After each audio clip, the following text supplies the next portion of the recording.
DR কঙ্গোর বিপক্ষে ম্যাচের পর পর্তুগালকে নিয়ে ফরাসি কিংবদন্তি জিনেদিন জিদানের বিশ্লেষণ। জিদান বলেন, পর্তুগালকে নিয়ে আমার বেশি কিছু বলার নেই। যা দেখলাম প্রতিভাবান খেলোয়াড়ে ভরা একটি দল, যারা দেশের জন্য যথেষ্ট ত্যাগ স্বীকার করতে রাজি নয়। তাদের অনেকেই ক্লাব খেলোয়াড় হিসাবে খেলছে, জাতীয় দলের খেলোয়াড় হিসাবে নয়। টুর্নামেন্টের অন্যান্য দলগুলোকে দেখুন, তারা একে অপরের জন্য খেলে এবং একসঙ্গে আঘাত করে। তাদের মূল খেলোয়াড় বা নেতাকে সাহায্য করার জন্য সবকিছুই করে। পর্তুগালের সেই ক্ষুধা দেখিনি। রোনালদো যদি 10টি স্পষ্ট সুযোগ নষ্ট করে তখন তাকে দোষারোপ করুন, কিন্তু যখন সে অন্য খেলোয়াড়দের কাছ থেকে পাস বা সাহায্য পান না, তখন সমস্যা অন্য কোথাও। এই স্প্যানিশ তারকা ও রিয়াল মাদ্রিদে ক্রিস্টিয়ানো রোনালদোর সাবেক সতীর্থ সার্জিও রামোস বলেন, পর্তুগাল যতবার খেলে ততবার রোনালদোর কাছে ফিরে আসে।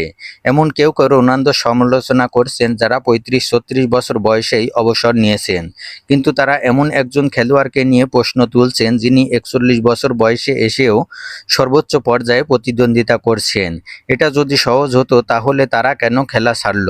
মাঝে মাঝে আমার মনে হয় কিছু মানুষ রোনালদোর ব্যর্থ হওয়ার জন্য অপেক্ষা করতে থাকে, যাতে তাকে দোষারোপ করতে পারে।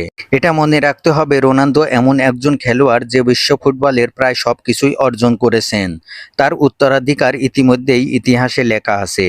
রোনালদোকে আপনার পছন্দ করতেই হবে এমনটা নয়, কিন্তু সে যা অর্জন করেছে তা আপনাকে মানতে হবে এবং সম্মান দেখাতে হবে। আপনি যদি মনে করেন তার অবসর নেওয়া উচিত, এটা আপনার মতামত, কিন্তু তাকে নিয়ে চলমান আলোচনায় প্রমাণ করে যে তিনি বিশ্ব ফুটবলের জন্য কতটা গুরুত্বপূর্ণ। রোনালদোর আর নতুন করে কিছু প্রমাণ করার নেই। অন্যদিকে ম্যানচেস্টার ইউনাইটেডে ক্রিস্টিয়ানো রোনালদোর সাবেক সতীর্থ ও ইংলিশ কিংবদন্তি ওয়েন রুনি বলেন, পুরো ম্যাচে ব্রুনো ফার্নান্দেজ বা বার্নার্দো সিলভাদের কেউই ক্রিস্টিয়ানো রোনালদোর জন্য ভালো কোনো সুযোগ তৈরি করে দিতে পারেননি। মাঠে যখন রোনালদোকে ঠিকমতো বলই দেওয়া হচ্ছে না, তখন তাকে বেঞ্চে বসিয়ে রাখার দাবি তোলাটা অবান্তর। মনে হচ্ছিল এবারের বিশ্বকাপে ব্রুনোই হবেন পর্তুগালের সেরা খেলোয়াড়। এমনকি গোল্ডেন বল জেতার দাবিদারদের মধ্যেও তার নাম ছিল। কিন্তু কঙ্গোর বিপক্ষে তার যে পারফরমেন্স দেখলাম, সংবাদ মাধ্যমগুলোর উচিত রোনালদো নয়, ব্রুনো সহ অন্যদের কাঠগড়ায় দাঁড় করানো।